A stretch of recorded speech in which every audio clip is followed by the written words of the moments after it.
আসসালামাইকুম। আমরা আজকে অন্তরীকরণের সীমা মান নিয়ে আলোচনা করব।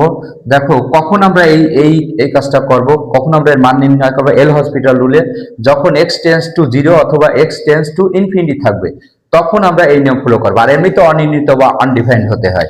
আচ্ছা, তাহলে দেখো, উপরেও ডেরিভেটিভ করবো, নিচেও ডেরিভেটিভ করবো। উপরে ডেরিভেটিভ করলে কি হয়?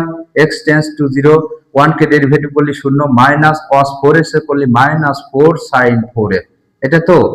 আচ্ছা, আর নিচে টু ইন্টু এক্স স্কোয়ার করলে 2x হয়। তার মানে 2 দুগুণে 4x, একবারে লিখে দিলাম 2 দুগুণে 4x।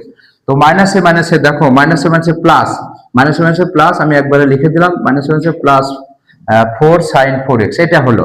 এবার নিচের x যতক্ষণ ভ্যানিশ না হবে ততক্ষণ আমরা ডেরিভেটিভ করব, কারণ নিচের x থাকলে অনির্ণিত হয়ে যায়। ঠিক আছে, তাহলে এটা এই সাইন 4x কে ডেরিভেটিভ করলে আবার 4 cos 4x, তার মানে সামনে একটা 4 আছে, 4 এ 4 16 cos 4x, আর নিচে 4 ইন্টু 1। তাহলে এবার x এর মান দেখো তো, x এর মান 0 বসাই দিলি, উপরে এত ডিভাইডেড বাই 16 ডিভাইডেড বাই 4, তার কাটাকাটি করলে 4 এ 4 16 হয়ে গেল। এইটাই। এরপরে আমরা 2 নম্বর অঙ্কটা দেখি।